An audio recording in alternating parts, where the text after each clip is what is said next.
Hello everyone, hope you're all doing well. In this video, we are going to see about Industrial Revolution, which actually took place in the second half of 18th century and in the first half of 19th century. So the word revolution means change. Since the title says as Industrial Revolution, it means changes that happened in British or Britain industry is what the entire chapter is all about. So let's begin, shall we? Okay, as mentioned earlier, the word revolution means change. So the drastic changes that happened in Britain industry which led to certain inventions or innovations is called as Industrial Revolution. We could see that earlier, before revolution, people used to manufacture these things manually, that is with their hands. They did everything through the help of the workers or laborers. So this means they need more time, but whereas the quantity produced was very small. But after this revolution, they use a lot of machineries and everything was manufactured in the factories. So it means they need only less time and also the quantity was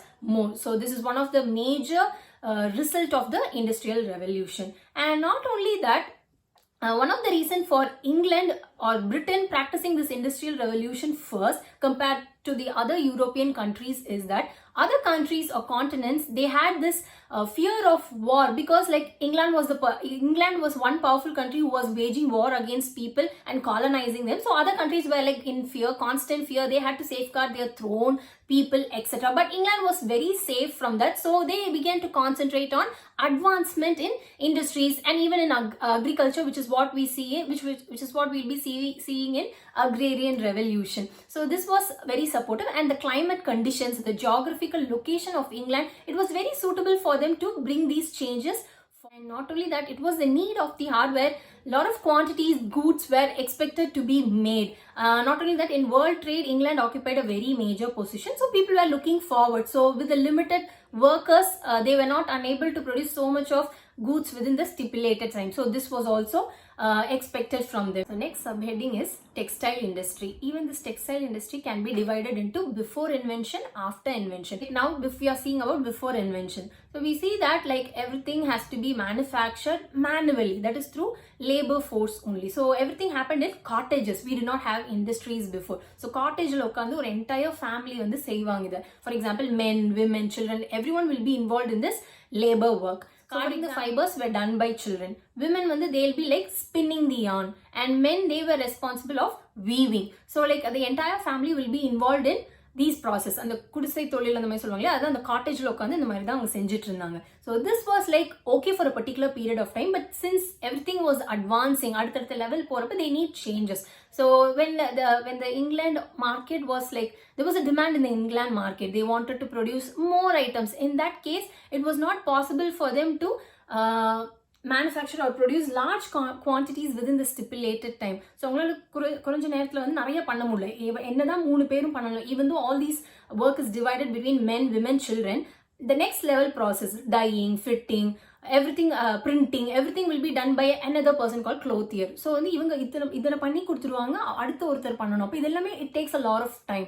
So that is when like certain inventions started. Speaking of this manual labor, there were like lot of defects. One is the time consuming, and next one is like the quantity. Even though like so much of laborious work, the quantity was less. So when the demand rose, they no other option, they had to look for alternatives. So that is when these inventions or changes were established in the industries, in the British industry. So the next subheading is textile industry after inventions. So due to the ever rising demand, the first ever invention made was by John Kay, called flying shuttle in the year 1730. The purpose of this flying shuttle is, it is like a weaving machine. So it can like do double the work. I think the people, just because these machines were introduced, people did not go jobless. The people had to like supply continuous yarn. The yarn shouldn't break. And the thread வந்து நூல் உடையாம அவங்க supply பண்ணிட்டே இருந்தாங்கன்னா கரெக்டா அந்த shuttle வந்து like thrice the amount weave பண்ணி within the second invention is called spinning jenny. So இது வந்து அந்த first, இப்போ வந்து like அதை பத்தி yarn அதெல்லாம் weave பண்ணது பண்ணிட்டாங்க. இப்போ spinning ஓட speed increase பண்ணணும். So here the concern was on speeding the yarn. அந்த spin பண்ண speed வந்து like increase பண்ணணும். A better machine was invented by Richard. He's a barber. He was more concerned about the water usage. So அவர் என்ன பண்ணாருன்னா, அந்த power சப்ளையை வந்து like instead of like relying extremely on coal அதெல்லாம் இல்லாம water is the source வச்சுட்டு like he started making use of the water source. 1779 Samuel Crompton அப்படிங்கிறவர் ரெண்டையும் combine பண்ணி மியூல் அப்படின்ற ஒரு டிவைஸை or ஒரு மெஷினை வந்து he's kind of trying to establish. So this combination அந்த மியூல் அப்படிங்கிறது வந்து like we could see that அந்த ஸ்பின்னிங்கும் வந்து like it was like very powerful. அதே மாதிரி அந்த yarn was also not breaking. So ரொம்ப ஸ்ட்ராங்காக திக்காக நல்லா இதாக இருந்தது as much as அவங்க எக்ஸ்பெக்ட் பண்ண மாதிரி இருந்துச்சு. So we see that eventually a perfect machine was not made. So அப்படியே slow by slow trial and error ப்ராசஸில் தான் ஃபைனலாக வந்து we are getting a device call mule which is a combination of spinning jenny and water mule. இது ரெண்டையும் combine. Finally, the power loom was established in 1785 by Edmund. This was entirely a game changer in textile industry. So these are the inventions. Next subheading is improvements in transportation. So we see that there was no proper highway road maintenance etc. before this industrial revolution. So the roads were actually taken care by the parish and the church. They'll collect money, they'll take care.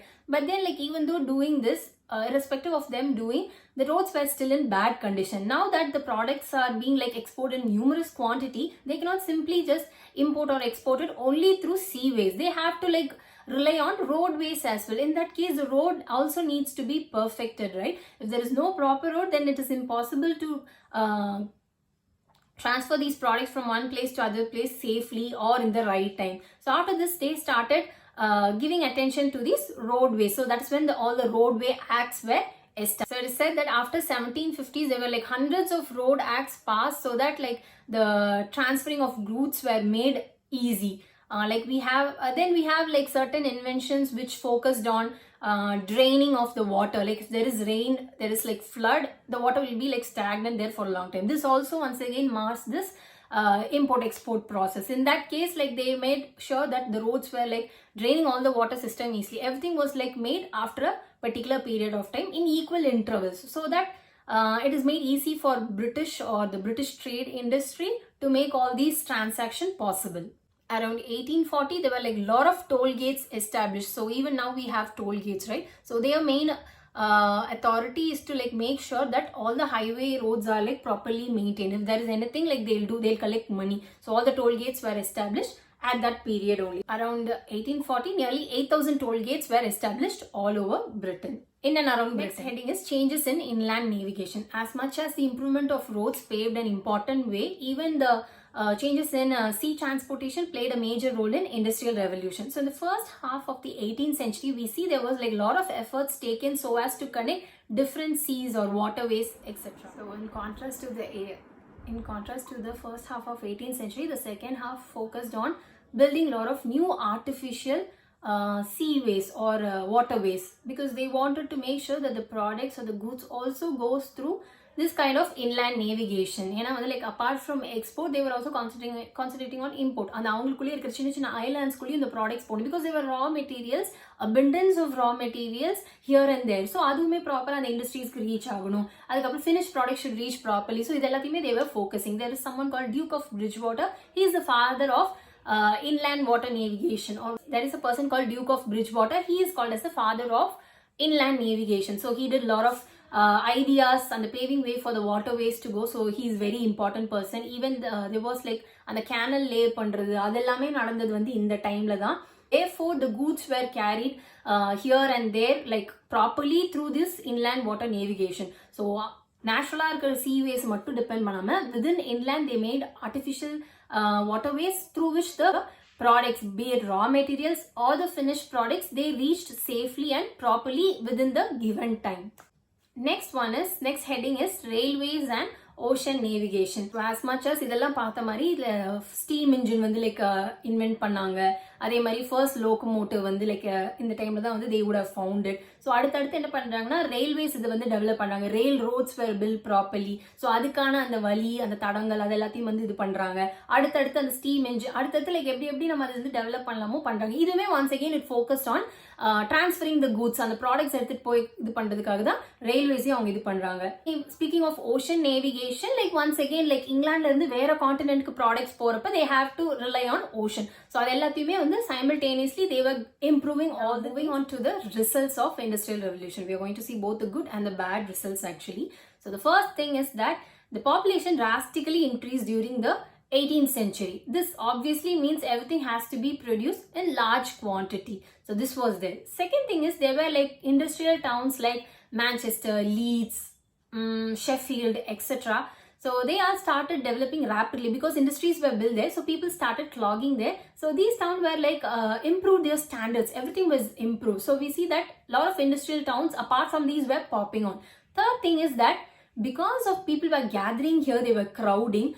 Everything was crowded there, and this led to lack of sanitation. So a lot of disease were also spreading. There was an outbreak of disease. As thing is, since the wealthy people were accumulating a lot of wealth, at one particular point we see that the wealth was getting accumulated at one side. So the rich were getting richer, the poor people were getting very poor as well. This is also one of the bad effects. Another thing was that earlier there was like a rapport between the master and the worker. So they were like, of course there were like a lot of oppression going on, but still they were working on friendly terms. But now they were more like an employer-employee situation. So everything was like contract based. So they have to come at this hard. They were like made to work for extended hours without giving proper wages, everything, etc. And proper sanitation was not maintained even in the industries. When they got sick, proper healthcare was not available for them. They did not care much about them because they were much focused only on the production of everything. So that we see that the friendly terms has disappeared. Now everything was like more or less a mechanical thing only. So this is also one adverse side of it. Of course, there were like a lot of good things happening. One is that Britain industry was like drastically increasing a lot. They were able to produce large number of quantity. It was more or less like they had no competitors, and because of the greater demand, greater goods were like produced, and it was like supplied properly. The thing is, England became the workshop of the world. So globally, they became the workshop where coal, iron, they made use of everything. Everything is like they made use of it, and also they brought a proper outcome. Since the goods were produced in large quantities, we see that the price were falling down. So if it's like அதுக்கு demand இருக்கு அப்படிங்கிறப்ப நிறைய இது produce பண்ணி கொடுக்குறப்ப அதோட விலையெல்லாம் கம்மியாகுது. வேறஸ் லைக் கொஞ்சோண்டு ப்ராடக்ட்ஸ் இருக்கப்போ அவங்க விலையை அதிகமாக வச்சு விற்க ஆரம்பிச்சாங்க. ஸோ அது எல்லாமே இப்போ மாற ஆரம்பிக்குது. So every thing was made possible R accessible to all the people, be it rich, poor, common people. And the last result is that there was employment for a lot of people. Even though வந்து agrarian revolution பார்த்தோன்னா agriculture நிறைய பேர் வந்து அதை வித்துட்டு போற மாதிரி இருந்துச்சு etc. But now that they people who were in the rural place depending on agriculture, they started moving or clogging to the cities or towns for the so that they can work in the industry. So there was employment for everybody. So there were no people suffering due to poverty or unemployment etc. because of the rise of this industrial revolution. So that is all about industrial revolution. Stay safe, make healthy choices, and we'll meet in some other video. Bye.